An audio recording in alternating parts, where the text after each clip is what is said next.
الكرام على سيد أسلم ما في الوجود سر الله في كل موجود نقطة دائرة الوجود صاحب اللواء الحمد والمقام المحمود مولانا ومولا الثقلين جد الحسن والحسين أبي القاسم محمد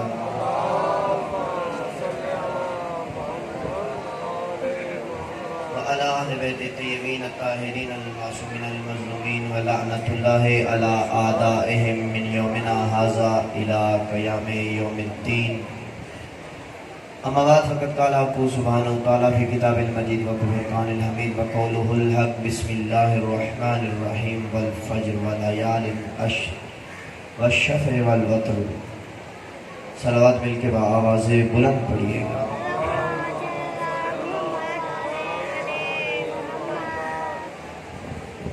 میرا فصل کے ماننے والے ہیں، آپ کے درمیان فاصلہ اچھا نہیں لگتا، تھوڑا تھوڑا سا آگے تشریف لے آئیں تاکہ پیچھے آنے والے جو ہے آسانی سے ان کو جگہ مل سکے. ایک صلوات کے ساتھ ایک قدم آگے تشریف لائیے گا.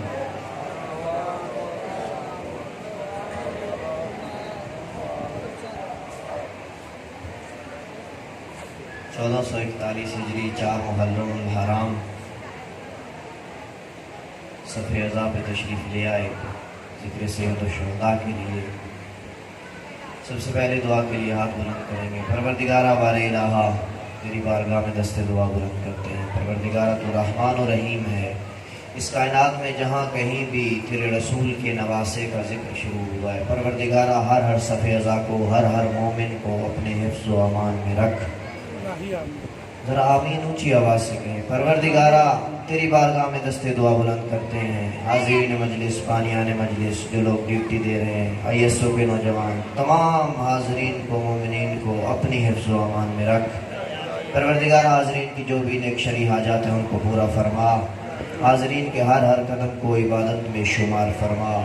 پروردگارہ جتنے مومنین مریض ہیں بیمار کربلا کی بیماری کا صدقہ تمام مریضوں کو شفاء کلی عطا فرما. پروردگارہ جتنی جھولیاں بے اولاد ہیں بی رباب کی جڑی گود کا صدقہ تمام بے اولاد مومنین کو اولاد نرینہ عطا فرما. پروردگارہ حاضرین کے مرحومین، بانیان مجلس کے مرحومین جو لوگ پچھلے سال ہمارے درمیان تھے اس سال نہیں ہیں، پروردگارہ ان تمام مرحومین کو، ملت کے تمام شہداء کو پروردگارہ شہداء کربلا کے ساتھ معشور فرما. پروردگارہ ہماری سب دعاؤں کی سب سے بڑی دعا ہمارے آقا و مولا کا ظہور فرما. پروردگارہ ہم اس قابل بنا دے کہ اپنے آقا و مولا کے سامنے پیش ہو سکے. صلوات پڑھیں گے مل کے آواز ہے. اللہم صلی علی محمد و آل محمد. بارے دیگر صلوات.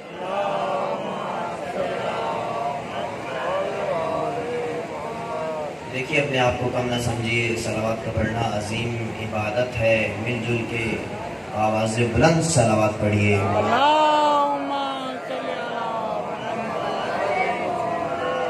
کیونکہ میں اکثر کہا کرتا ہوں کہ یہ ذکر مجموع کا محتاج نہیں ہے، مجمع ذکر کے محتاج ہے. بے شک بے شک بے ہر شک. بندے کو توفیق ہی نہیں ہوتی، وہی آتا ہے جس کو سیدہ آنے دیتی. ماشاءاللہ ماشاءاللہ. واہ واہ واہ واہ واہ. تو میرا جو موضوع چل رہا ہے اس سے پہلے معرفت امام زمان علیہ الصلوۃ والسلام. کل جہاں سے شاید بھائی میں نے اپنے اس موضوع کو چھوڑا تھا، ہر عشرے میں ایک موضوع ہوتا ہے، میں 2 موضوع ساتھ لے کے چل رہا ہوں. ایک عظمت حسین، ایک معرفت امام زمان. اپنے زمانے کے امام کی معرفت حاصل کریں. کون ہے تمہارا زمانے کا امام؟ کیا صرف یہی امیر ہونا چاہیے کہ ہمارے امام کی والدہ کا نام کیا تھا، والد کا نام کیا تھا، کب آئے اور کب غائب ہوئے، بس ختم؟ نہیں، اپنے زمانے کے امام کی معرفت حاصل کرو. جانو اپنے زمانے کے امام کو. جیسے آپ کا امام آپ کو جانتا ہے نا، آپ پہ بھی ضروری ہے کہ اپنے زمانے کے امام کی معرفت حاصل کریں. بے شک بے شک. ماشاءاللہ. کل جہاں سے میں نے چھوڑا تھا کہ امام غائب ہے، امام کی غیبت یہ ایک الگ فلسفہ ہے، یہ ایک الگ موضوع ہے. امام ہم سے غائب ہے. تاریخ میں ملتا ہے، بہت سارے لوگوں نے، بہت سارے علماء کرام نے اس پہ بحث کی کہ امام کے غائب ہونے کی وجہ کیا ہے. یہ ایک مشیت الہی کا ارادہ تھا کہ امام کو پردہ غیبت میں جانا تھا. کس لیے؟ وہ اس لیے کہ امام کی زندگی کو محفوظ رکھنا تھا. بے شک بے شک زندگی امام زمان علیہ السلام.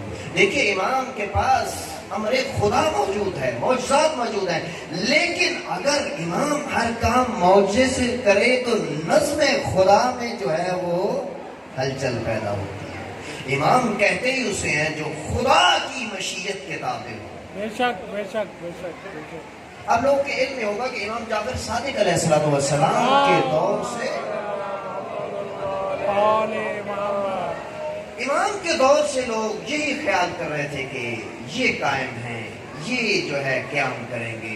پھر زمانہ آتا ہے امام موسیٰ کاظم کا، لوگوں کا خیال یہ تھا کہ یہ قائم ہیں، یہ جو ہے وہ قیام کریں گے. دیکھیے ہمارے ممبروں سے کیا پڑھا جا رہا ہے؟ صرف مولا کی ولایت ضروری ہے، پڑھنی چاہیے. ہماری سب سے بڑی نعمت کا نام ولایت امیر المومنین ہے. لیکن اس کے بعد مولا امام حسین کے مسائل، سید سجاد کے مسائل، امام موسیٰ کاظم کی 14 سالہ قید اور اس کے بعد ختم. بابا کہاں گیا باقر آل محمد؟ جعفر صادق کہاں ہے؟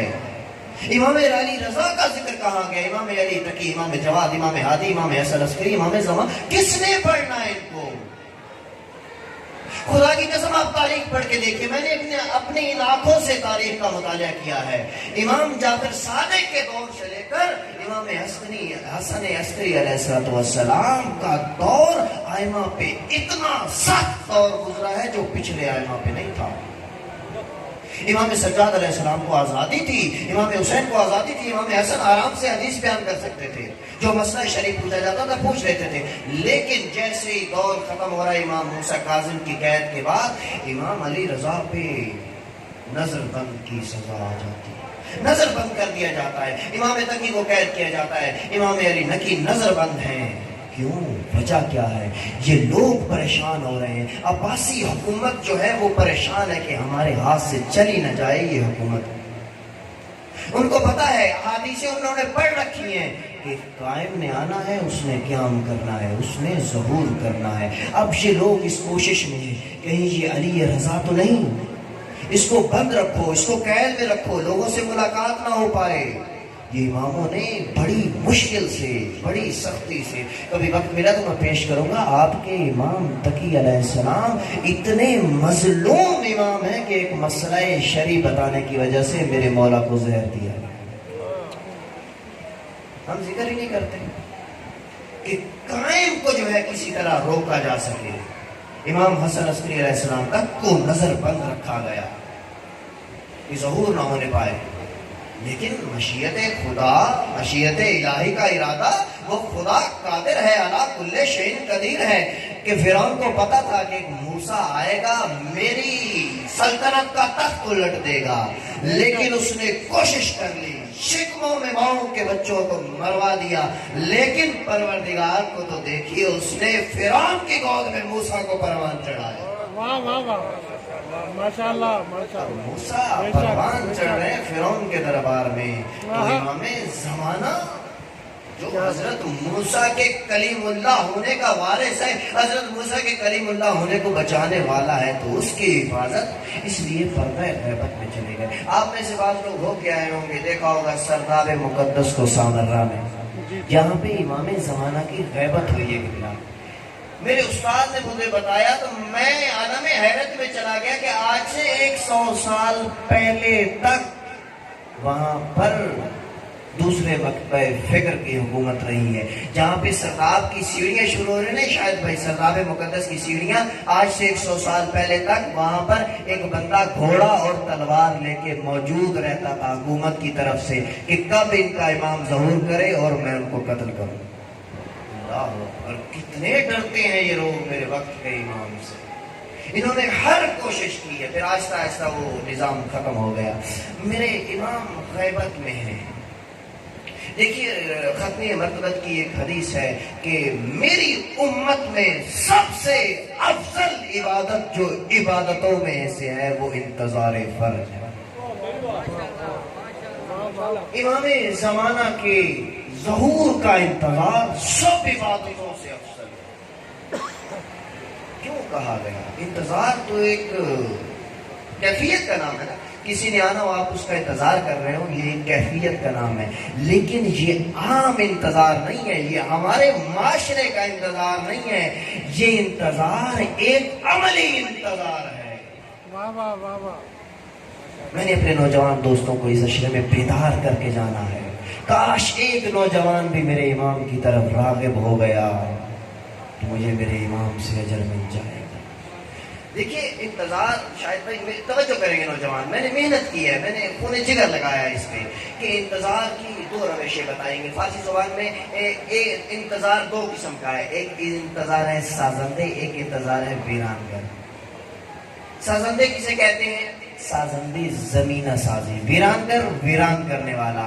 اب میں آپ اپنے نوجوان دوستوں کو ایک مثال سے واضح کروں گا اس بات کو کہ انتظار ویران گر کیا ہے اور انتظار سازندے کیا ہے۔ اب ایسا ہو کہ میرے کیسر بھائی تشریف فرمائے، اب کیسر بھائی کو پتہ چلتا ہے کہ کل جو ہے نا، کل یا پرسوں میرا ایک بہت اچھا دوست جو ہے 4-5 سال پہلے جو مجھ سے جدا ہوا تھا، کل وہ وطن واپس آ رہا ہے۔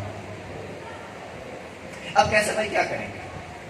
ان کا کام کیا ہوگا، ان کا عمل کیا ہوگا؟ کیسر بھائی میں ان سے کہتا ہوں کہ آپ کا دوست آ رہا ہے، 4-5 سال پہلے آپ سے جدا ہوا تھا، آپ کا بچپن کا ساتھی ہے، تو آپ نے کچھ کرنا نہیں؟ کہتے نہیں، میرا دوست بہت پاورفل ہے، بہت امیر آدمی ہے، اس کے پاس سب کچھ موجود ہے۔ اچھا آپ نے اس کے لیے گھر کے لیے کوئی کمرہ شمرہ نہیں تیار کرنا، کوئی اس کے لیے کوئی انتظام نہیں؟ وہ سب کچھ کر سکتا ہے، اس کے پاس پیسہ بھی ہے، دولت بھی ہے، وہ ہر استراحت خرید سکتا ہے، ہر آرام اپنے لیے مہیا کر سکتا ہے۔ اچھا اس کے آنے کا ٹائم ہو گیا، صلوات بھیجیے گا محمد والے محمد۔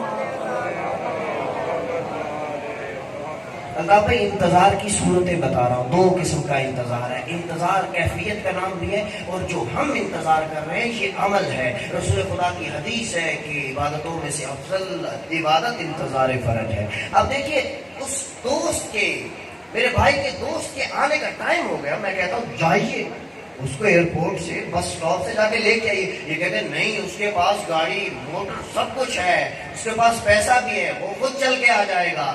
میرا دوست بہت امیر آدمی، ادھر سے دوست کے فضائل بھی پڑھ رہے ہیں، اس کے اختیارات بھی گنوا رہے ہیں، لیکن کر کچھ نہیں رہے اس کے لیے۔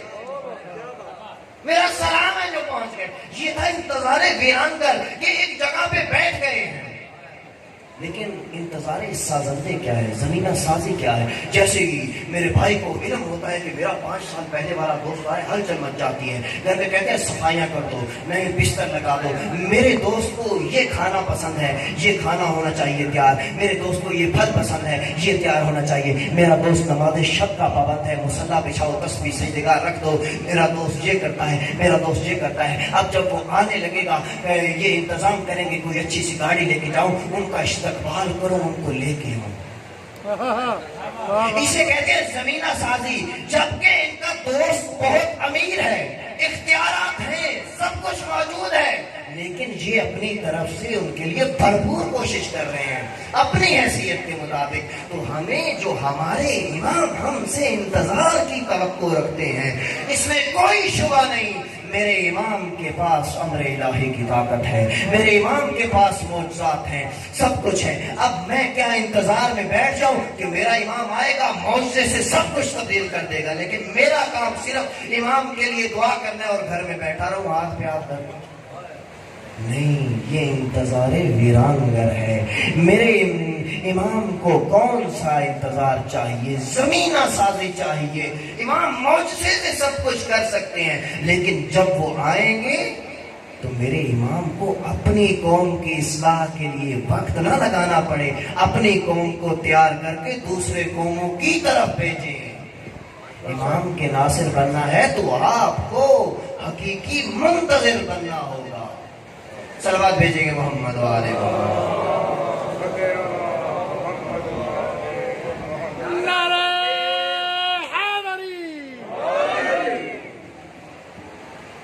کیا وظائف ہیں انتظار کے دوران، کیا ہمارا عمل ہونا چاہیے انتظار کے دوران؟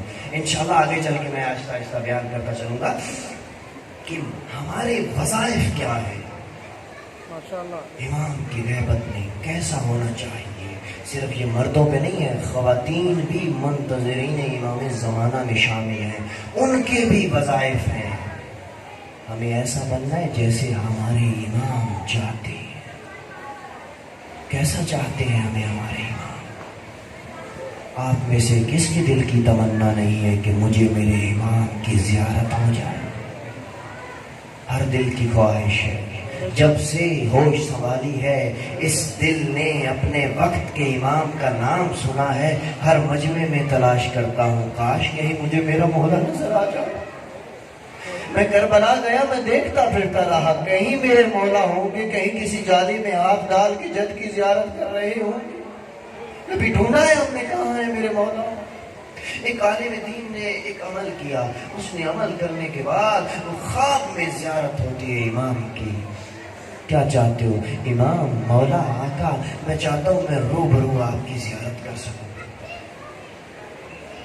مولا کہتے ہیں اچھا کل ایسا کرنا کہ ایک چوک، فلاں چوک ہے، اس چوک میں آ جانا، میں تجھے اپنی زیارت کرواؤں گا، تجھ سے ملاقات کروں گا۔ وقت طے ہوا، وہ بندہ آ گیا، ادھر سے وقت کا امام، وقت شناس امام چلتا آ رہا۔ آئے، سلام لیا، قدم بوسی، اس کے بعد وہ کوئی بات کرنا چاہتا تھا، مولا نے کہا نہیں، چپ، میرے ساتھ چلو۔ اب مولا آگے آگے چلتے جا رہے ہیں، وہ پیچھے پیچھے ہیں، کوئی بات نہیں کر رہا۔ اگر مولا اذن دیں گے تو بات کروں گا نا، توجہ تو ہے نا میری؟ واہ واہ واہ واہ واہ میری جانب توجہ رکھیے گا۔ ماشاءاللہ اب ماشاءاللہ۔ امام آگے آگے ہیں، امام کے نقش قدم پہ چلتا جا رہا ہے۔ شیعہ کہتے ہی اسی ہیں جو اپنے امام کے نقش قدم پہ قدم رکھ کے چلتا جائے، امام کی پیروی میں ہو، یہ نہ ہو کہ امام یہاں ہے اور یہاں نہیں ہے۔ شیعہ اسے کہتے ہیں جہاں میرے آقا و مولا کہہ دیں کہ یہاں میں ہوں تو ہوں۔ بے شک بے شک۔ شیعہ ہمیشہ اپنے امام کے نقش قدم پہ چلتا ہے، اپنے امام کے آگے سے قدم نہیں بڑھاتا۔ اب چلتے جا رہے ہیں، ایک موچی کی دکان پہ رکے ہیں۔ بزرگ لوگ تشریف فرمائے، سفید اشارے، ایک موچی بیٹھا ہے۔ موچی کی دکان کیسی ہے؟ آپ نے دیکھا ہوگا پتھر پہ رکھ کے وہ جوتیاں سلائی کیا کرتے تھے، ابھی بھی دربار چوک میں وہ بیٹھے، پتھر رکھا ہوا ہے، اس پہ خود سے سلائی کرتے ہیں وہ۔ تو وہ بیٹھا ہے، اپنا کام میں مصروف ہے۔ امام جا کے اس کے پتھر پہ اپنا پاؤں جوتے سمیت رکھ دیتے ہیں۔ امام نے جیسے پاؤں رکھا، امام نے کہا میرا یہ کام کر۔ وہ ہاتھ رکھ کے کہتے ہیں اپنا پاؤں ہٹائیے، میرے پاس 3 لوگوں کا کام پہلے سے پڑا ہے، پہلے میں وہ کروں گا پھر آپ کا کام کروں گا۔ اب ہم وہاں پہ ہوتے کیا کرتے؟ عالم دین عالم حیرت میں ہے، ورطہ حیرت میں ہے، انگشت پہ دندان کہ یہ کیا ہو گیا، اس کو پتہ ہی نہیں ہے، یہ کتنا جاہل ہے، اس کو پتہ ہی نہیں۔ وقت کا امام اس کی دکان پہ کھڑا ہے، وقت کے امام کی اس کو زیارت ہو رہی ہے، یہ کیسا ہے کہ یہ اپنے امام کے کام کرنے سے انکار کر رہا ہے۔ امام نے دوسری مرتبہ کہا کہ میرا کام کر۔ وہ کہتا ہے نہیں، اپنا پاؤں ہٹائیے، پہلے دین بندوں کا کام موجود ہے۔ اب عالم دین کے ذہن میں عجب عجب سے خیالات آ رہے ہیں کہ اس کو پتہ ہی نہیں وقت کا امام ہے، امام کے امر کی اطاعت واجب ہوتی ہے، لیکن امام کا جو حقیقی شیعہ ہے اس کو پتہ ہوتا ہے کہ امام امر کب کر رہا ہے اور ویسے بات کب کر رہا ہے۔ یہاں پہ امام نے امر نہیں کیا، اپنا کام کروانے کے لیے ایک بات کہہ رہے ہیں۔ جب تیسری مرتبہ امام نے زور سے کہا کہ پہلے میرا کام کرو، وہ دونوں ہاتھ امام کے پاؤں میں ڈال کے کہتا ہے اپنا پاؤں یہاں سے ہٹاتے ہیں، یہ لوگوں کو بتاؤں وقت کا امام میری دکان پہ ہے۔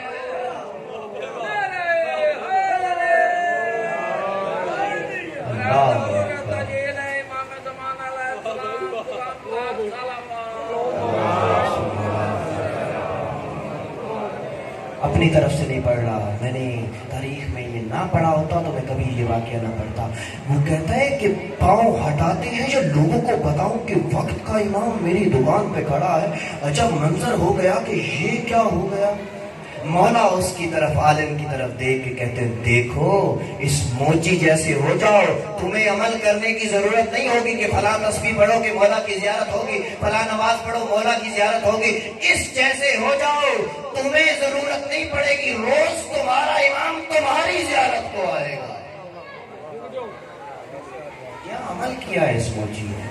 اس نے کام کیا کیا؟ اس بندے نے کام یہ کیا ہے کہ جو امام نے سکھایا ہے، جو امام نے فرمان بتایا ہے، صرف امام کی شان کو نہیں مانا کہ میرے مولا وقت کے امام ہیں، میرے مولا کے پاس معجزات ہیں، میرے مولا کے پاس اختیارات ہیں، صرف صرف اختیارات کو نہیں مانا، مولا کی شان کو نہیں مانا، مولا کے فرمان کو بھی ساتھ مانا۔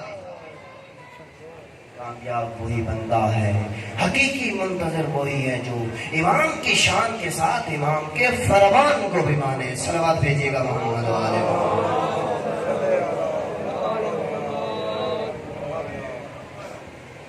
انشاءاللہ کل یہیں سے اس بات کو آگے لے کے چلیں گے۔ زیارت والشاہ میں جعفر آل محمد ارشاد فرما رہے ہیں، السلام علیکم یا سار اللہ وابن صالح والبدر المعتود۔ اے وہ معصوم سے کلام کر رہا ہے، یہاں پہ عظمتیں پتہ چل رہی ہیں، کس عظمت کا مالک ہوتا ہے امام معصوم سے کلام کر کے کہہ رہے ہیں، اے وہ کہ جس کے خون کے بدلے کا طلبگار خود خدا ہے، اور اے وہ کہ جس کے بابا کے خون کے بدلے کا طلبگار خود خدا ہے، والبدر الموتور، اے منفرد، اے یونیک، اے سب سے منفرد حیثیت کے مالک مولا حسین، آپ پہ سلام ہو۔ معصومین کی ان زیارات سے ہم جتنی بھی اپنے ائمہ کی عظمت سمجھے ہیں، ہم یہ سمجھے ہیں کہ ہم کچھ نہیں سمجھے، ہماری عقل فہم فراست وہاں تک پہنچ ہی نہیں سکتی۔ انفرادیت کے پہلو جہاں سے کل میں نے چھوڑا تھا کہ مولا امام حسین علیہ السلام کس طریقے سے، کس حیثیت سے منفرد ہیں، یونیک ہیں۔ میں نے آپ کے سامنے جو سرنامہ کلام میں قرآن مجید فرقان حمید کی سورہ مبارکہ فجر کی تلاوت کی چند آیتوں کی تلاوت کا شرف حاصل کیا۔ سورہ فجر قرآن مجید کا 99 نمبر سورہ ہے اور 30 آیات پر مشتمل ہے۔ چھٹے لال ولایت ارشاد فرما رہے ہیں کہ یہ سورہ امام حسین علیہ السلام سے منسوب سورہ ہے، زیادہ سے زیادہ اس کی تلاوت کیا کرو۔ کیسے منسوب ہے یہ سورہ؟ کیونکہ میرے مولا وطر الموتور ہے، وطر موتور ہے، منفرد ہے، یونیک ہے۔ صلوات بھیجیے گا مل کے بابا سے۔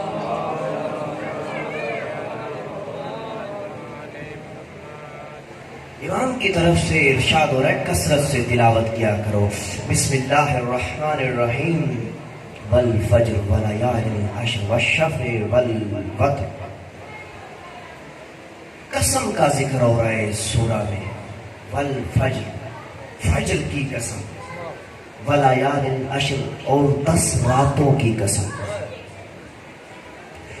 والشفع والوتر، 2 کی قسم اور 1 کی قسم، حل فی ذالک قسم الذی حجر، کیا عقل والوں کے لیے ان قسموں میں سے کوئی ایسی قسم نہیں ہے جس سے وہ کوئی بات سمجھ سکے؟ تو میں نے جب مختلف تفاسیر کا مطالعہ کیا تو وہاں سے میں نے دیکھا کہ ان سے مراد کیا ہے۔ تو شیعہ سنی جتنے بھی مفسرین ہیں ان میں سے 3 اقوال سے زیادہ نہیں ملتا کہ ولیال عشر، 10 راتوں کی قسم سے کیا مراد ہے۔ پہلا قول ملتا ہے کہ ان 10 راتوں سے مراد رمضان المبارک کی آخری 10 راتیں جن میں 1 رات شب قدر کی بھی ہے۔ دوسرا قول ملتا ہے کہ ذی الحج کی، ماہ ذی الحج کی پہلی 10 راتیں جو میقات حضرت موسیٰ مشہور ہیں وہ ہیں، اور تیسرا قول ملتا ہے کہ یکم محرم سے عاشور تک کے یہ جو 10 راتیں ہیں یہ قرآن مجید میں اس کی قسم کھائی گئی ہے۔ پھر فرمایا گیا والفجر، فجر کی قسم۔ بعض مفسرین نے روایت کیا کہ فجر سے مراد فجر اسلام، ابتدائے اسلام کی قسم۔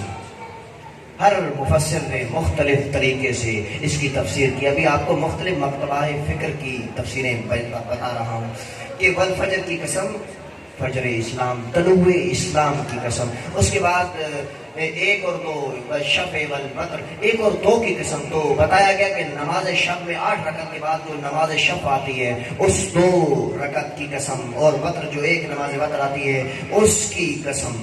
تو پھر آئیے چلتے ہیں اس کے پاس کہ جو علم لدنی کا وارث ہے۔ ماشاءاللہ، یہ تو ہم مختلف مفسروں نے جو تفسیر کی ہے۔ چھٹے لال ولایت امام جعفر صادق علیہ السلام سے سوال ہوتا ہے کہ مولا آپ نے ارشاد فرمایا کہ یہ سورہ میرے جد حسین سے منسوب ہے، تو اس سے مراد کیا ہے؟ تو تفسیر صافی میں آیت اللہ فیض کا شانی فرماتے ہیں، وہ روایت کرتے ہیں امام صادق علیہ السلام سے، وہ فرماتے ہیں کہ والفجر سے مراد امام زمانہ کی ذات ہے۔ اپنی طرف سے نہیں کہہ رہا، تفسیر صافی آیت اللہ فیض کاشانی فرما رہے ہیں، امام جعفر صادق سے روایت کر رہے ہیں کہ والفجر سے مراد امام زمانہ کی قسم، ولیال عشر 10 راتوں سے مراد، ان 10 راتوں سے مراد چھٹے لالے ولایت ارشاد فرماتے ہیں، ان 10 راتوں سے مراد 10 امام ہیں، امام حسن سے لے کر امام حسن عسکری تک۔ پریشان ہو گئے، دوسرے امام سے 11ویں تک 10 امام بھی بنتے ہیں، گن لیجئے گا۔ اچھا پھر آگے کیا ارشاد ہو رہا ہے؟ والشفع والبدر، 2 کی قسم اور 1 کی قسم۔ تو امام جعفر صادق فرماتے 2 سے مراد علی و زہرا اور 1 سے مراد ختمی مرتبہ۔ ماشاءاللہ، اللہم صلی علی محمد وآل محمد۔ یہ ٹوٹل 14 قسمیں بنتی ہیں۔ والفجر امام زمانہ کی قسم، 10 راتوں کی قسم، 10 آئمہ کی قسم۔ یہ جو 10 راتیں جب ملتی ہیں تو کتنے ہو گئے؟ 11، اور 2 کی قسم علی و فاطمہ کی قسم کتنے ہو گئے؟ 13، اور 1 کی قسم ختمی مرتبت کی قسم 14۔ یہ 14 قسمیں کھانے کے بعد ارشاد خداوندی ہو رہا ہے، کیا عقل والوں کے لیے ان قسموں میں سے کوئی اہم قسم نہیں ہے؟ تو ارشاد کیا ہو رہا ہے؟ یہ قسمیں کھانے کے بعد بتایا کیا جا رہا ہے؟ ارشاد ربانی یہاں پہ یہ ہو رہا ہے کہ ان 14 کے بغیر کچھ بھی نہیں ہے، جو کچھ ہے ان 14 سے ہے۔ تو یہ سورہ منسوب ہے میرے آقا و مولا سید السردار امام حسین علیہ السلام سے۔ تو آئیے چلتے ہیں سورہ کے آخر میں، آخری آیات کیا کہہ رہی ہیں، کس پہلو سے منفرد ہے میرے آقا و مولا سید السردار کے قرآن کا سورہ جس میں 14 قسمیں کھائی جا رہی ہیں۔ اس سورہ کو ایک معصوم امام کہہ رہی ہیں، سورہ امام حسین سے منسوب ہے۔ آخر میں ارشاد ہو رہا ہے، یا ایتھا النفس المطمئنہ ارجعی الی ربک راضیۃ مرضیہ۔ کب ارشاد ہوا؟ میں نے 1-2 دن پہلے وعدہ کیا تھا کہ امام عالی مقام کا حملہ پڑھوں گا۔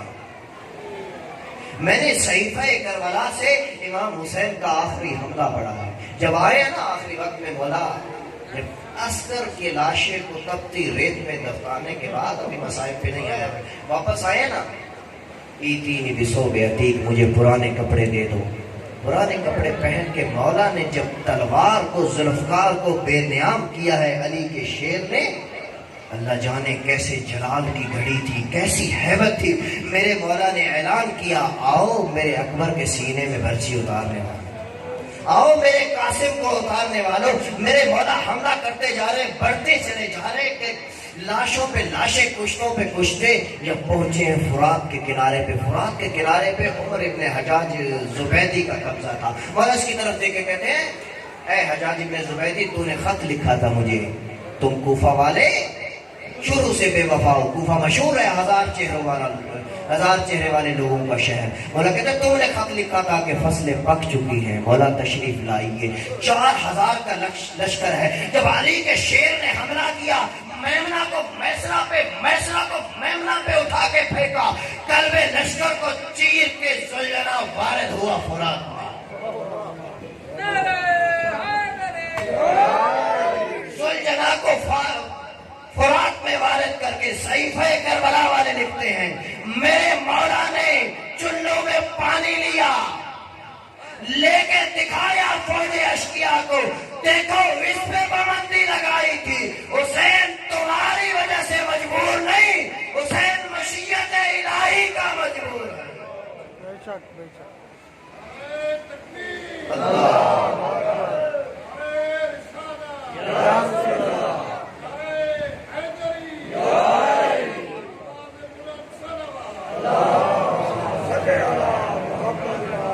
اپنی طرف سے کوئی بات نہیں پڑھا، میں مطالعے سے پڑھنے کا عادی ہوں۔ صحیفہ کربلا والا لکھتا ہے کہ جیسے ہی مولا نے یہ دکھایا، یا اتنے میں منون کہتا ہے کہ آپ یہاں مصروف ہے، پیچھے خیموں کو تو آگ لگ گئی، وہاں تو فوج نے حملہ کر دیا۔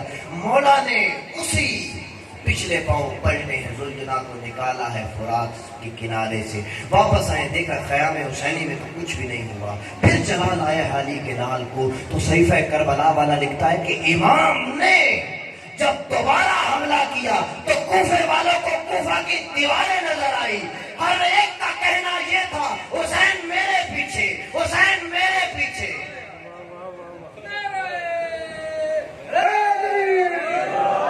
آپ نے صرف میرے مولا کی مظلومیت سنی ہے، تیروں میں تیر تھے، تلواروں پہ تلواروں کے زخم تھے، نیزوں میں نیزوں کے زخم تھے۔ یہ علی کا شعر ہے۔ اب جب حملہ کیا، رکو میرے قاسم کو اتارنے والوں، رکو میرے عباس کے بازو کرم کرنے والوں، حملہ کرتے جائے، بڑھتے جائے۔ صحیفہ کربلا والے لکھتے ہیں فقط امام علی مقام نے جب ذوالفقار سے حملہ کیا تو 1950 افراد کو تہہ تہہ کیا میرے مولا۔ یہ علی کے شعر کا جلال ہے۔ فوج اشکیا میں سے کسی نے سوال کر لیا کہ تمہیں پتا تھا یہ اہل بیت رسول ہے، پھر کیوں قتل کیا؟ تو وہ کہتا ہے ہم قتل نہ کرتے تو کیا کرتے، ہمیں اپنی جان بچانا مشکل تھی۔ حسین کی طرف سے کوئی 80 سالہ، کوئی 120 سالہ کمر میں اپنی ابا کو باندھے آتا ہے، ہمارے 200 افراد کو قتل کر دیتا ہے۔ اللہ جانے کیسا جذبہ دے کے بھیج رہے حسین کہ حبیب ابن مظاہر جیسے آتے ہیں تو کئی کے سر قلم کر جاتے ہیں۔ ہم اگر ان کو نہ قتل کرتے تو ہمارا نام و نشان مٹ جاتا۔ روایات میں ملتا ہے کہ 8000 افراد قتل ہوئے ہیں فوج اشکیا میں سے ان 72 کے ہاتھوں، جن میں سے 2000 کے قریب میرے مولا نے تہہ تہہ کیے۔ اب بڑھتے جا رہے میرے مولا، جلال میں ہے علی کا شعر۔ آج علی کی شجاعت ہے، آج خیبر بھی یاد ہوگا، آج احد بھی یاد ہوگی، آج بدر بھی یاد ہوگی۔ یا اتنے میں آواز آتی ہے یا ایتھا النفس المطمئنہ ارجعی الی ربک راضیۃ مرضیہ فادخلی فی عبادی وادخلی فی جنتی۔ یا میرے مولا نے تلوار کو نیام میں رکھا، منفرادیت، انفرادیت، یونیکنس پڑھ رہا ہوں میرے مولا کی، کس لحاظ سے منفرد ہے میرے مولا۔ تلوار کو نیام میں رکھا کیونکہ مشیت الہی کا ارادہ یہی تھا۔ اب دیکھیے میرے مولا کی شان، میرے آقا و مولا کی عظمت تو دیکھیے کہ یا ایتھا النفس المطمئنہ، اے نفس مطمئنہ، ارجعی الی ربک، پلٹا اپنے رب کی طرف۔ تیرا رب تجھ سے راضی، تو اس سے راضی۔ یہاں تک محسوس ہوتا ہے کہ فرشتے کے ذریعے، فرشتے کے تھرو پیغام پہنچایا گیا ہے کہ فرشتہ کہہ سکتا ہے کہ پلٹا اپنے رب کی طرف، اے نفس مطمئنہ، تیرا خدا تجھ سے راضی ہے، تو اس سے راضی ہے، پلٹا اپنے رب کی طرف۔ لیکن آیت اللہ دستغیب کہتے ہیں اگلی 2 آیتیں جب پڑھو گے تو پتہ چلے گا کوئی فرشتہ یہ نہیں کہہ سکتا کہ میرے عبادت میں شامل ہو جا، میری جنت میں داخل ہو جا۔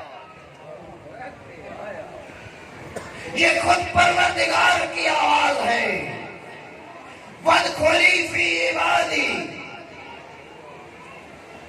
کہ میرے بندوں میں داخل ہو جا، میری جنت میں داخل ہو جا۔ صلوات بھیجیے گا محمد و آلہ محمد۔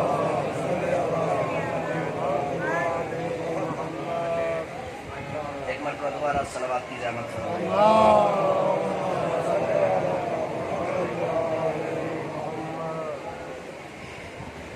انشاءاللہ کل یہیں سے اسی موضوع کو دوبارہ آگے بڑھائیں گے۔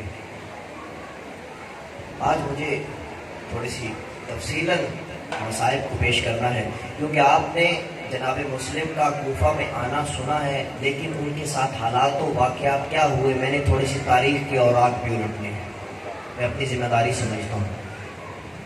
مکہ میں موجود ہیں امام علی مقام، کوفہ والوں کو اطلاع ملتی ہے کہ امام نے مدینہ کو چھوڑ دیا ہے۔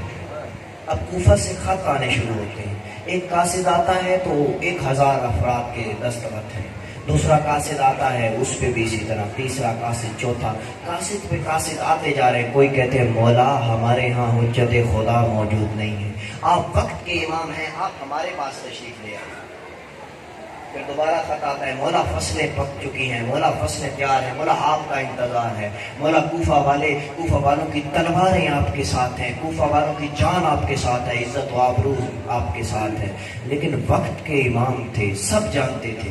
مولا نے کہا جناب مسلم سے کہ آپ کو میرا سفیر بن کے جانا ہوگا، پہلے آپ کوفہ کے پہنچیں گے، وہاں کے حالات مجھے لکھیں گے تو پھر میں آؤں گا۔ 12,000 خطوط اور کتنے ہی لوگوں پہ اس پہ دستخط موجود، مولا نے اپنے ساتھ ایک تھیلے میں بکسے میں بند کر کے رکھے ہوئے تھے، ساتھ لے کے آئے ہیں۔ جب کربلا میں آئے کتنے لوگوں نے دستخط کیے، 12,000 خطوط پہنچے۔ ادھر سے جناب مسلم سفیر امام حسین 2 لوگوں کو انہوں نے ہائر کیا، ان کو خزینہ دیا تاکہ کوفے کا راستہ دکھائیں، ساتھ چلتے جا رہے ہیں۔ کوفے کا اس وقت موسم ایسا تھا راستے کا، وہ 2 لوگ مر گئے۔ جناب مسلم تک و تنہا شدت پیاس کی حالت میں پہنچتے ہیں کوفہ کے دروازے میں۔ وہاں سے آگے جب کوفہ میں پہنچتے ہیں جناب مسلم، کوفہ میں جب پہنچے تو سیدھا گئے جناب مختار سقفی کے گھر۔ وہاں پہ جا کے اپنے امام کا خط دکھایا، ساری تفصیل، اس تفصیل میں میں نہیں جا سکتا، دامن وقت میں گنجائش نہیں۔ جب تفصیل سے آگاہ کر دیا تو ادھر سے مسلم ابن اوسجا بڑھتے ہیں، ادھر سے حبیب ابن مظاہر آتے ہیں، ادھر سے بریر بھی کوفے میں موجود ہیں، ادھر سے جتنے بھی میرے مولا کے ماننے والے تھے وہ سب کے سب کوفہ میں موجود تھے۔ جناب مسلم کے گرد پروانوں کی طرح جمع ہونے شروع ہو گئے، ادھر سے خراج اکٹھا کرنا شروع کر دیا، فوج اکٹھی ہو رہی ہے، کوفے والے آ رہے ہیں تلواریں لے کے۔ بتایا جاتا ہے، تاریخ نے ہمیں بتایا کہ 18,000 لوگوں نے ایک دن میں جناب مسلم کے ہاتھ پہ امام حسین کے لیے بیعت کی۔ 18,000 لوگ۔ ادھر سے ابن زیاد پہنچ چکا ہے۔ ابن زیاد جب بصرہ سے چلا ہے، یزید نے کہا ہے کہ کوفہ کو جا کے دیکھو، کیونکہ کوفہ کا جو گورنر تھا وہ یزید یہ نہیں سمجھتا تھا کہ وہ اس قابل ہے کہ وہ وہاں پہ امام حسین کا مقابلہ کر سکے۔ اس نے ابن زیاد کو بھیجا، ابن زیاد کا بھائی عثمان بن زیاد، اس نے اپنی جگہ گورنر مقرر کیا بصرے کا اپنے بھائی کو، اور خود جو ہے کوفے میں آ گیا۔ لباس اس نے سادات والا پہنا ہوا تھا۔ رات کو آیا، لوگوں نے کہا مرحبا یا سیدی، مرحبا آقا و مولا، میرے مولا حسین آ گئے۔ لیکن جب پتہ چلا تو یہ تو ابن زیاد ہے، یہ اب محل میں آ گیا۔ اس کے محل میں فوج بھی بہت کم ہے۔ دارالعمارہ جو آپ گئے نا، جو لوگ گئے کوفہ میں دیکھا ہوگا، مسجد کوفہ اور مولا کے علی کے گھر کے پیچھے اب جو کھنڈر ہے یہ دارالعمارہ تھا، یہ وہاں پہ بیٹھا ہے اندر۔ اب یہ سازش کر رہا ہے کہ کیا کروں ایسا، 18,000 لوگ ہیں، جناب مسلم تلوار بے نعام ہے، دارالعمارہ پہ حملہ کرنے کو ہے، یا نصارات الحسین اور یا حسین کی صدائیں بلند ہیں، ابھی ہے کہ کوفہ کا دارالعمارہ اٹھا کے الٹا پلٹ دے۔ دیکھیے اس نے کام کیا کیا ہے، میں تاریخ بتانا چاہتا ہوں۔ اس نے کیا کیا، اس کے جو وزیر مشیر تھے ان سے مشورہ کیا، کسی نے کوئی مشورہ کیا، کسی نے کوئی، لیکن اس نے کہا نہیں، میرے پاس سونے کا جادو ہے۔ اس نے کہا مختلف دروازوں سے نکل جاؤ، اعلان کرو، تلوار دو، سونا لو۔ اس نے کوفے کی خواتین میں اعلان کروایا کہ تلوار لے کے آؤ، اس کے بدلے سونا لے جاؤ۔ اب کوئی بہن آتی ہے، کوئی ماں آتی ہے، اپنے بچوں کو کھینچ کے لے جا رہی ہے، کوئی لشکر سے کوئی بھائی آتا ہے کہ اور لڑنے والے بہت ہے، تم واپس آ جاؤ، یا اتنے میں لشکر بکھرنا شروع ہو رہا۔ اب نماز مغرب کا وقت ہوتا ہے، نماز مغرب شروع ہوئی تو صفوں کی صفیں تھی، جیسے ہی السلام علیکم السلام علیکم ورحمۃ اللہ پڑھا تو دیکھا تو پیچھے چند لوگ بیٹھے۔ اب نماز عشاء ہوتی ہے، نماز عشاء کے بعد جب جناب مسلم نے سلام پڑھا تو دیکھا تنہا مسلم۔ علامہ اظہر زیدی صاحب فرمایا کرتے تھے کوفہ مسلمانوں سے بھرا ہوا تھا لیکن مسلم ایک تھا، تنہا مسلم۔ 2 بچے تھے، ان کو پہلے روانہ کر دیا تھا کہ میرے بعد میرے بچوں پہ ظلم نہ ہو۔ تنہا مسلم ہے، اب کوفے کا راستہ معلوم نہیں ہے، گلیوں میں بھٹک رہے ہیں، کبھی ادھر جاتے ہیں کبھی ادھر جاتے ہیں کہ یہ کیا ہوا، اچانک سے بازی پلٹ گئی، یہ تو میرے مولا کے ہاتھ پہ بیعت کی ہوئے تھے، اچھا ہوا کہ میرے مولا نے پہلے مجھے بھیج دیا، میں اپنے مولا پہ قربان ہو جاؤں۔ کہ میرے مولا آتے تو میرے مولا کے ساتھ بھی انہوں نے یہ کرنا تھا. اچھا کسی غلط فہمی میں نہ رہنا جو آپ کو لوگ آپ پہ الزام لگاتے ہیں کہ شیعوں نے بلایا تھا, شیعوں نے مارا ہے. بابا یہ کوفہ والے شیعہ ہی کہلاتے تھے, انہوں نے ہی دعوت دی تھی. یہ کوفہ کے 18,000 لوگ یہ سارے کے سارے صرف مسلم و حبیب و بریر کے علاوہ یہ سارے کے سارے مولا کے خلاف تلوار لے کے کربلا میں کھڑے تھے. اب طلحہ مسلم ہے, کوفے کی گلیوں میں ہے, ایک مکان کے باہر ایک دہلیز پہ آ کے بیٹھے ہیں. یہ مکان کس کا ہے؟ طوا نامی ایک عورت ہے. جب بیٹھا دیکھا ایک مسافر کو, وہ بیوی کہتی ہے مسافر تیرا کوئی گھر نہیں ہے؟ جناب مسلم رو کے کہتے ہیں کہ اگر میرا کوئی گھر ہوتا تو میں یہاں کیوں بیٹھتا. تو کہتی ہے بتا بندہ خدا کسی چیز کی ضرورت ہے؟ تو جناب مسلم کہتے ہیں مجھے پیاس لگی ہے.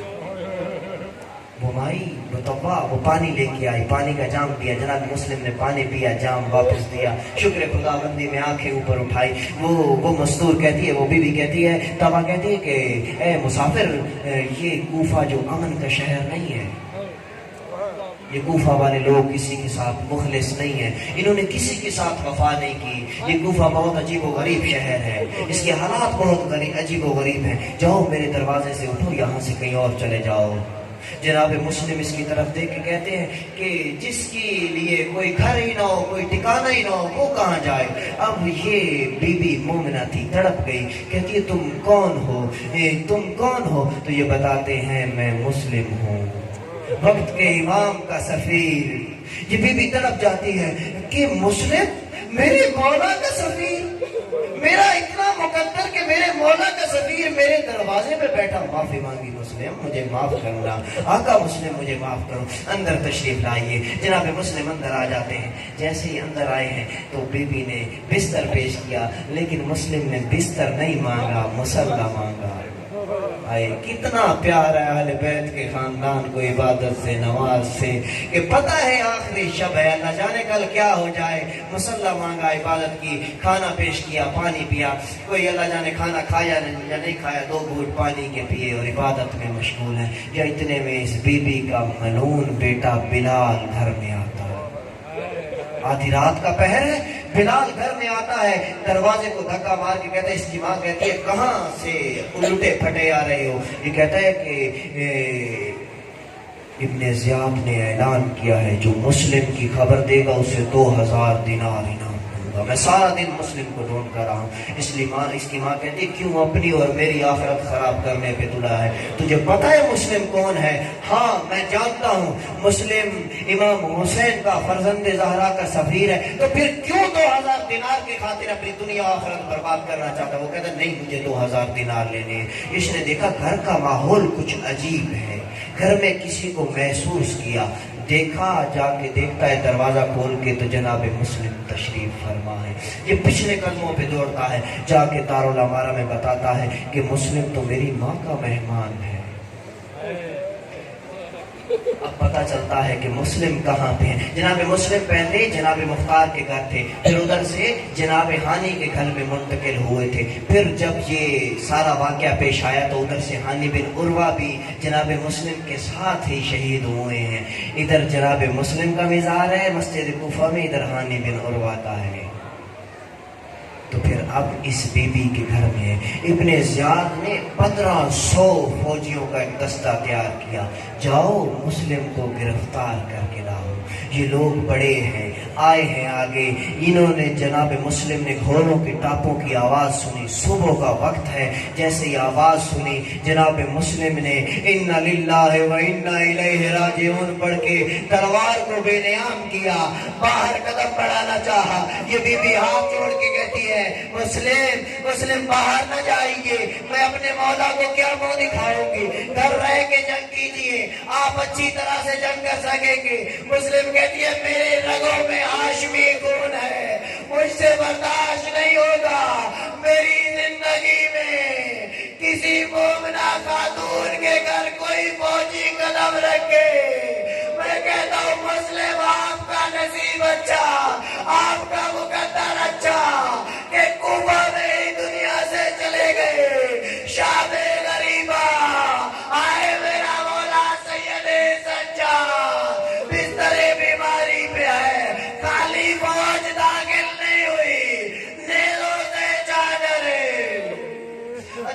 اللہ مولا آپ کی آوازوں پہ رحم کرے۔ جناب مسلم نے جنگ شروع کر دی، جنگ لڑتے جاتے ہیں کہ کسی کے کندھے پہ وار، کسی کی گردن اڑا رہے ہیں، کسی کو زخمی کر رہے ہیں۔ یا اتنے میں سپاہ سالار پیچھے آواز دے کے کہتا ہے کہ جاؤ ابن زیاد کو کہو فوجی اور بھیجے۔ ابن زیاد کہتا ہے تم سے ایک بندہ گرفتار نہیں ہوتا؟ وہ کہتے ہیں تم نے شاید کسی ہاشمی کو لڑتے نہیں دیکھا، یہ ہاشمی ہے، کوفہ کا کوئی سبزی فروش نہیں ہے، تم نے شاید کسی ہاشمی کو لڑتے نہیں دیکھا، کسی طرح بھی کرو فوج اور آئے، کسی طرح جناب مسلم کو گرفتار کرو۔ میں نے چھوڑ دیا جناب مسلم کا حملہ۔ انہوں نے دو روایتیں ملتی ہیں، یا تو ہے کہ امان نامہ دیا، دوسرا کہ گڑھا کھودا، اس کے اوپر کچھ گھاس پھوس ڈالا، جناب مسلم کو لڑتے لڑتے پیچھے ہٹاتے ہٹاتے لے آئے ہیں۔ جناب مسلم حمر بن بکران نے جناب مسلم کے ہونٹوں پہ وار کیا تھا، جناب مسلم کے ہونٹ کٹ چکے تھے۔ ڈاکٹر حضرات تشریف فرمائے، جب کسی کو ہلکی سی چوٹ لگتی ہے نا پاؤں کی، کسی کو ٹھوکر بھی لگے تو ہم سب سے پہلا کام کیا کرتے ہیں کہ اس کو پانی پلاؤ۔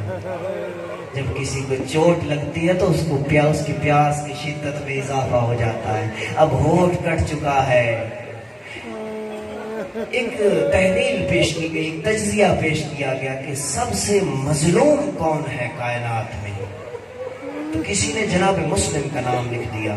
تو سوال کرنے والوں نے سوال کیا کہ مسلم کیوں مظلوم ہے، تو اس نے جواب میں یہ لکھا، دلیل جو پیش کی، کربلا میں حبیب جا رہے پتہ ہے پیچھے زہیر ہے، علی بن حر جا رہے پیچھے پتہ ہے حر بیٹھے ہیں، زہیر ابن کین چاہتے ہیں پتہ ہے بریر موجود ہے۔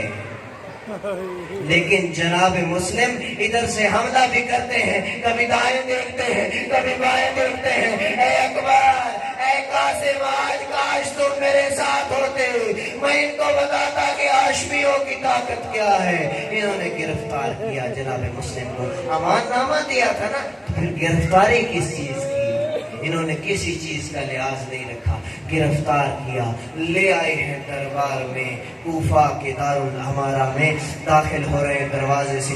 دربار کا جو دربان ہے نا، آج ہے 8 ذی الحج، ٹھیک 1 ماہ اور 22 دن کے بعد اسی دروازے سے ایک اور زنجیروں میں جکڑا ہوا نوجوان داخل ہوگا۔ آج جناب مسلم داخل ہوئے ہیں، جب 1 ماہ اور 22 دن کے بعد ایک اور نوجوان کمر میں لنگر، پاؤں میں بیڑیاں، گلے میں خاردار توق، نظریں جھکائے چلا آ رہے ہیں، تو وہ چوکیدار، وہ دربان کہتا ہے کہ اے آقا و مولا، آپ وقت کے امام ہیں۔ مسلم امام وقت نہیں تھا، مسلم معصوم تو نہیں تھا۔ جب وہ آئے تھے شیر کی طرح داخل ہوئے، کسی کو جھڑک رہے ہیں، کسی کو ڈانٹ رہے ہیں، شیر کی طرح داخل ہوئے۔ آپ امام وقت ہیں، آپ علی کے پوتے ہیں، آپ نظریں کیوں جھکائے ہوئے ہیں؟ مولا کہتے تو نے انصاف نہیں کیا۔ جب مسلم آئے تھے، جناب مسلم تنہا تھے، میرے ساتھ علی و بدول کی بیٹیاں، اجرکم اللہ، مولا آپ کی آوازوں پہ رحم کریں۔ جناب مسلم آئے ہیں، تخت کے سامنے کھڑے ہوئے، پانی پیاس لگی ہے، پانی طلب کیا، کسی نے پانی کا جام بھر کے دے دیا۔ جناب مسلم پینا چاہتے ہیں کہ خون آ جاتا ہے اس کے اندر، دوبارہ پینے کا ارادہ کیا، پھر خون آ گیا۔ تیسری مرتبہ جب پینے کا ارادہ کیا، جب خون آیا تو جناب مسلم نے انا للہ و انا الیہ راجعون پڑھ کے پانی کو واپس دے دیا۔ ایک ملعون کہتا ہے کہ اگر تمہارے مقدر میں ہوتا تو پی لیتے۔ جناب مسلم کہتے ہیں مشیت الہی کا ارادہ ہی کچھ اس طرح ہے۔ تو اتنے میں ابن زیاد وارد ہوتا ہے، تو کسی نے کہا کہ امیر کو سلام کرو۔ جناب مسلم اس کی طرف دیکھ کے کہتے ہیں مالی امیر سوى الحسین، میرا کوئی امیر نہیں سوائے حسین کے۔ شاید یہی وجہ ہے کہ میرے مولا نے دعا دی ہوگی، اے مسلم تو نے دربار میں مجھے امیر کہا تھا، تا قائم قیامت غریب حسین کہلایا جائے گا، امیر مسلم سے یاد کیے جاؤ گے۔ عزیزانو، یا اتنے میں یہ اعلان کرتا ہے، یہ میں نے چھوڑ دیا سارا مضمون، یہ معلوم کہتا ہے کہ مسلم سے سب سے زیادہ زخم کس نے کھائے ہیں؟ یا بکر بن حمران آگے بڑھتا ہے، اس نے کہا کہ مسلم نے مجھ پہ تلوار کے زیادہ وار کیے۔ یہ کہتا ہے لے جاؤ مسلم کو دارالعمارہ کی چھت پہ لے جاؤ، وہاں سے سر قلم کر دو۔ یہ جناب مسلم کو لے کے بڑا ہے، دارالعمارہ کی چھت پہ آیا ہے۔ اپنی آوازوں کو بڑھانا، گریہ بلند کرنا، بقیہ سے ایک بی بی چلی ہے، ہاتھ میں رومال ہے، ایک ایک عزادار کے پہلو میں ہوگی۔ بی بی کہتی ہے کہ اس رومال میں تمہارے آنسو آ جائے، میرے حسین کی شوہا، میرے حسین کے زخموں کا مرہم بن جائے گا۔ یہ لے کے آئے ہیں، جلاد نے تلوار چلانا چاہی، ادھر سے میرے مولا کا ایک رنگ آتا ہے دوسرا جاتا ہے۔ مولا عباس کہتے آقا کیا ہو گیا؟ ابھی راستے میں ہے۔ آقا کیا ہو گیا؟ عباس منظر دیکھ نہیں سکو گے، آقا مجھے منظر دکھاؤ۔ عباس کی آنکھوں پہ ہاتھ پھیرا اجازت امامت کا۔ عباس کیا ہے؟ عباس، مولا عباس دیکھتے آقا، آقا کوئی مظلوم ہے، کوئی بہت زخمی ہے، سر جھکائے کھڑا ہے، جلاد کے ہاتھ میں تلوار ہے، ابھی تلوار چلنے والی ہے۔ عباس ذرا غور سے دیکھ، جب غور کیا تڑپ کے کہتے مولا، مولا اجازت دیجیے مجھے کوفے پہنچائیے۔ عباس کیا کرو گے؟ مولا دارالعمارہ بہت اونچا ہے، میں اپنے بھائی مسلم کا سر، ابھی جلاد کی تلوار چلے گی، مسلم کا سر نیچے گرے گا، میں جھولی میں لوں گا۔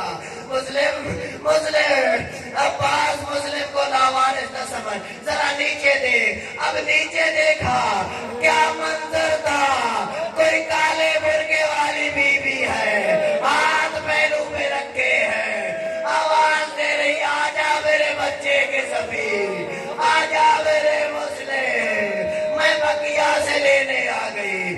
عزادارو سر گرا، بی بی نے سر اپنی جھولی میں لیا۔ سوال کرو، سر تو بی بی نے لے لیا، لاش کا کیا ہوا؟ عزادارو آج تک تاریخ میں کبھی ایسا نہیں ہوا تھا کہ کسی لاش کی ایسی بے حرمتی ہو۔ جناب ہانی بن عروہ اور جناب مسلم کی لاش کے پاؤں میں رسیاں ڈالی، کبھی کوفہ کے اس بازار، کبھی کوفہ کے